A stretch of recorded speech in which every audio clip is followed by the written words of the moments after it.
How did I start my class 12? JEE 2025 के लगभग सारे स्टूडेंट की क्लास 12 अभी स्टार्ट हुई है और ये वीडियो आपको बहुत ज़्यादा हेल्पफुल होगी। इससे आपको बहुत सारी चीज़ें ऐसे सीखने मिलेगी जो मिस्टेक मैंने की थी, जो आप अवॉइड कर सकते हो अपने टाइम पर। अब क्लास 12 मैंने किस तरीके से स्टार्ट की थी, ये जानने से पहले ये जानना बहुत ज़्यादा ज़रूरी है कि मेरी क्लास 11th कैसे की थी।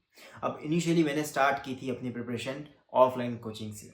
अब ज़्यादातर जेई एस्पिरेंट्स अपनी प्रिपरेशन स्टार्ट करते हैं जैसे ही उनकी 10th की एग्ज़ाम खत्म हो जाती है, वैसे ही जेई का सिलेबस 1 से 2 महीने के अंदर में स्टार्ट हो जाता है।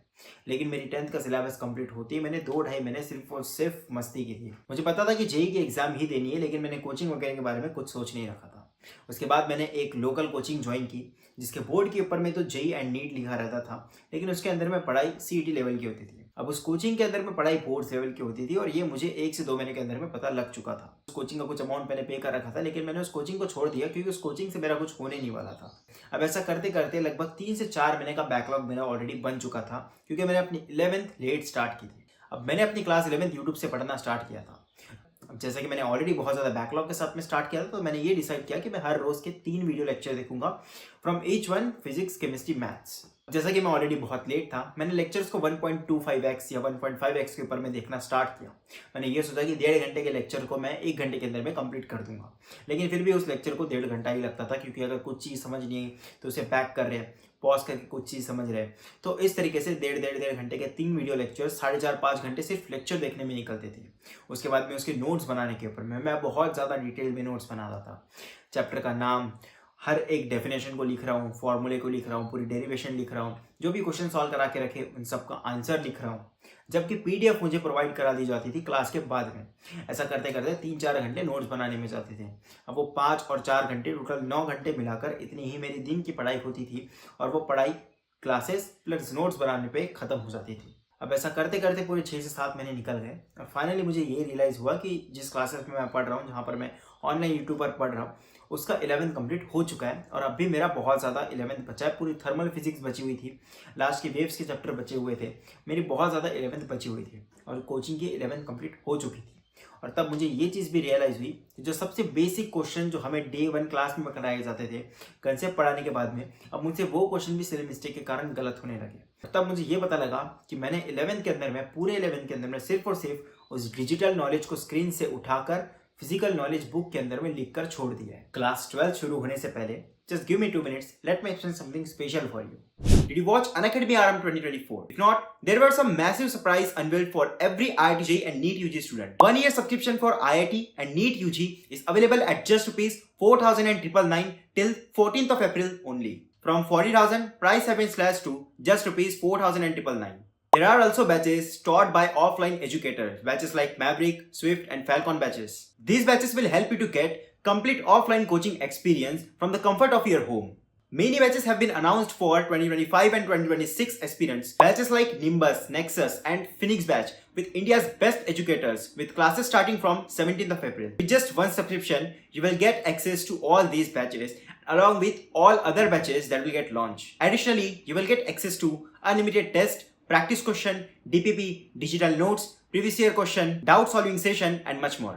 If you want to study offline, you are getting 40% off across all Unacademy coaching centers. So make sure to check it out, all these amazing batches. All the links are in the description. लगभग जनवरी के around का वो month था और 1 से 2 महीने के अंदर में क्लास 12 स्टार्ट होने वाली थी।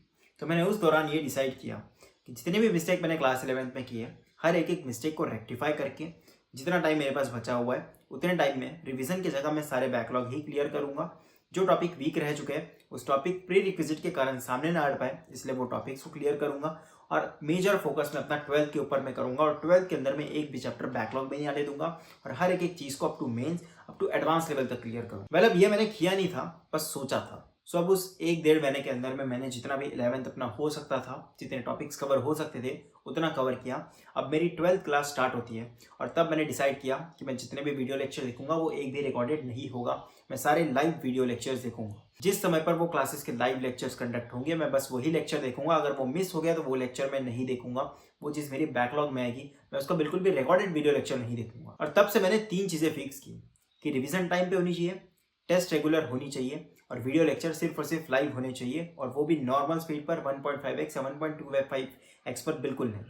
अब वही 4-4.5 घंटे वीडियो लेक्चर देखने के बाद मैं सिर्फ और सिर्फ शॉर्ट नोट्स बनाता था।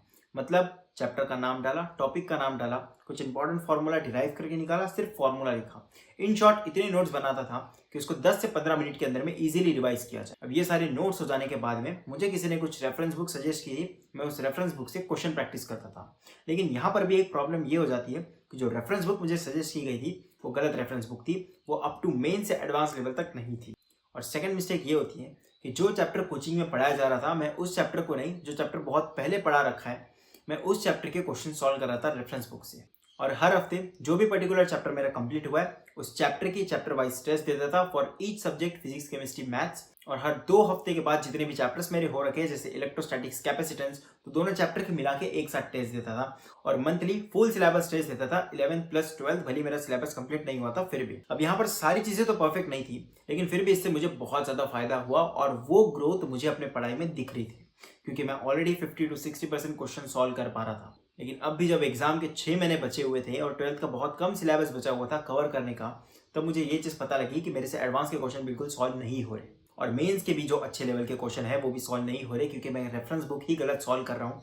वो रेफरेंस बुक रेलेवेंट नहीं है। मैं एनसीईआरटी और एचसी वर्मा जैसी बुक सॉल्व कर रहा था, जो थ्योरी पढ़ने के लिए तो ठीक है लेकिन क्वेश्चन के लिए बिल्कुल रेलेवेंट नहीं होती। जो भी आपका टारगेट, आपको एग्जैक्ट उस लेवल की रेफरेंस बुक सिलेक्ट करनी है, up to Mains, up to advance level का। जो भी पर्टिकुलर चैप्टर आपका कोचिंग में चल रहा है उसी दौरान आपको उस चैप्टर की प्रैक्टिस करनी है, क्वेश्चन प्रैक्टिस करनी है मॉड्यूल या रेफरेंस बुक के थ्रू, टॉपिक वाइज। अगर एक टॉपिक पढ़ा दिया गया तो उस टॉपिक की प्रैक्टिस उसी दिन हो जानी चाहिए। और मेरी मिस्टेक नंबर 3 इस प्रोसेस के अंदर में थी कि मैंने एडवांस के ऊपर में बिल्कुल भी फोकस नहीं किया था। एक पॉइंट के बाद जब सारी चीजें स्टेबलाइज हो जाएगी, जब आपने 1 से 2 चैप्टर 12th की कंप्लीट कर लिए, उसके बाद में डेफिनेटली आपको इंपॉर्टेंट चैप्टर से स्टार्ट करते हुए एडवांस की प्रैक्टिस करना स्टार्ट करना पड़ेगा। मिस्टेक नंबर 4 मेरी ये थी कि मैंने जेईई मेन के फर्स्ट अटेम्प्ट के ऊपर में फोकस नहीं किया। मुझे लगा मैं सेकंड अटेम्प्ट के ऊपर में फोकस करूंगा, जिसके कारण मेरी फर्स्ट अटेम्प्ट के अंदर में सिर्फ और सिर्फ 93 परसेंटाइल आई और वही सेकंड अटेम्प्ट के अंदर में nearly 99 percentile I. But trust me, first attempt से सेकंड अटेम्प्ट के अंदर में परसेंटाइल को हाई करना बहुत बहुत ज्यादा डिफिकल्ट है। और अगर उतनी ही सेम एफर्ट में जेईई मेन के फर्स्ट अटेम्प्ट में डालता तो ईजिली मेरी 99.5 प्लस परसेंटाइल के ऊपर आ जाती थी फर्स्ट अटेम्प्ट में ही, और मुझे एडवांस के लिए भी ज्यादा समय मिलता। सो इन सारी चीज़ों से आप ये सीख सकते हो कि ऑनलाइन के अंदर में डिसिप्लिन मेंटेन करना ही सबसे ज़्यादा डिफिकल्ट चीज़ है। अगर आपने डिसिप्लिन मेंटेन कर ली तो आपने सारी प्रॉब्लम सॉल्व कर दी है। सेकंड पॉइंट, सारी चीज़ों का टाइम फिक्स रखो। क्लासेस का टाइम फिक्स होना चाहिए, रिविजन का टाइम फिक्स होना चाहिए, टेस्ट का टाइम फिक्स होना चाहिए, एग्जैक्टली ऑफलाइन वाला एक्सपीरियंस होना चाहिए। अगर आपकी क्लासेस चल रही है तो उसके बीच में आप बिल्कुल नहीं उठोगे। लेक्चर्स लाइव ही होंगे, बिल्कुल भी रिकॉर्डेड लेक्चर नहीं देखे जाएंगे। बीच में कोई एक्सक्यूज नहीं चलेगा। अगर आप प्रॉपर डिसिप्लिन पूरे 1 साल के दौरान मेंटेन करके चलते हो तो डेफिनेटली वो पूरी डिसिप्लिन भी मेंटेन होगी, प्लस आपको एक्स्ट्रा टाइम भी मिल रहा होगा। थर्ड, क्वेश्चन प्रैक्टिस सबसे ज्यादा इंपॉर्टेंट है। अब क्लास 1 से लेकर 10 तक जो भी आप बोर्ड्स का पढ़ रहे थे उसमें आप सिर्फ और सिर्फ थ्योरी पे फोकस कर रहे थे, लेकिन एक कॉम्पिटिटिव एग्जामिनेशन है, इसके अंदर में क्वेश्चन प्रैक्टिस सबसे ज्यादा इंपॉर्टेंट है। और उससे भी इंपॉर्टेंट होगा कि आप एक करेक्ट रेफरेंस बुक सिलेक्ट करें या एक अच्छी कोचिंग का एक मॉड्यूल सिलेक्ट करें जिसके थ्रू आपको क्वेश्चन प्रैक्टिस करनी है, और उसी दौरान जिस दौरान वो चैप्टर आपके कोचिंग में चल रहा है। उसके बाद regular revision plus regular test देना बहुत बहुत ज्यादा इंपॉर्टेंट है। फॉर टेस्ट आप मंथली जो भी टेस्ट दे रहे हो, फुल सिलेबस टेस्ट, भले आपका पूरा सिलेबस कंप्लीट हुआ हो या ना हुआ हो, आप उसी टेस्ट के स्कोर के ऊपर में खुद को जज करोगे।